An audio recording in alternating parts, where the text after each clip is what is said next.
Hi, third grade. Today we are going to relate multiplication to the array model. Yesterday, you learned that the word groups of is another way to represent multiplication. So when I see a multiplication sentence like 5 times 3, I know that I can also read it as 5 groups of 3. This will help me while I learn about arrays today. In second grade, we learned about the vocabulary word array. These are all examples of arrays. In all of these pictures, they are organized with everything in straight lines. We're going to call a straight line, so what's going across, a row. So this has 1, 2, 3, 4 rows. So the straight lines going across we are going to refer to as rows.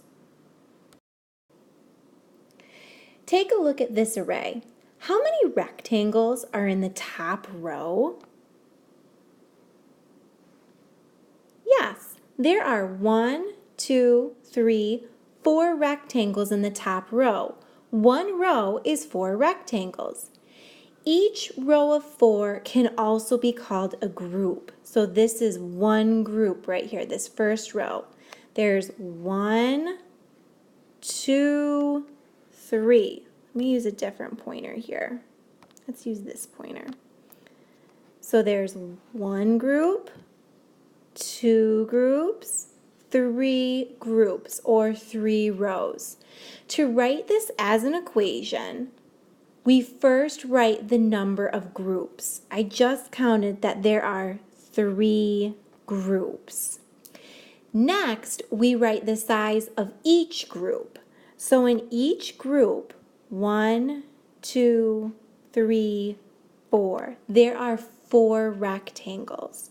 So there's 3 groups of, or 3 times 4 rectangles. Let's skip count by 4 to find the total number of rectangles.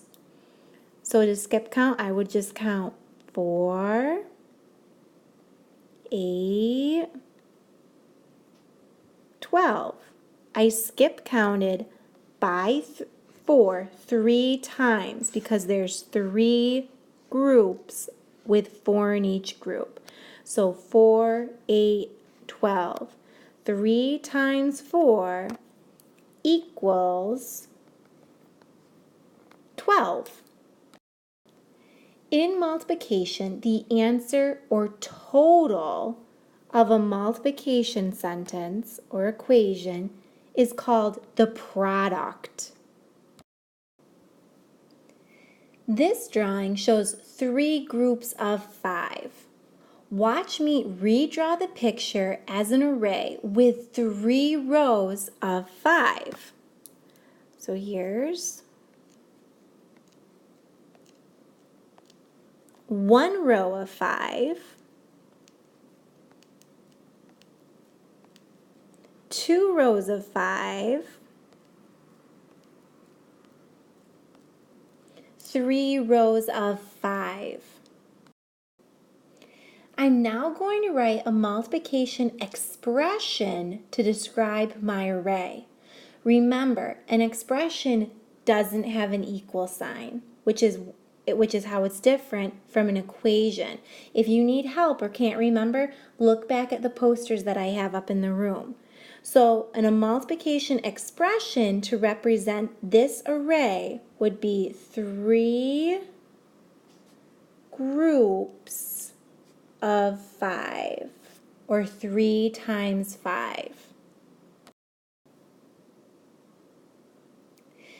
Let's complete the first problem on the problem set together.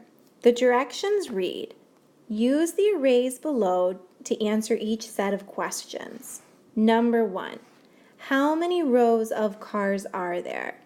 Well, I'm going to circle the word rows because that's an important word. I know rows are also called groups. So I can even take that note right above, groups.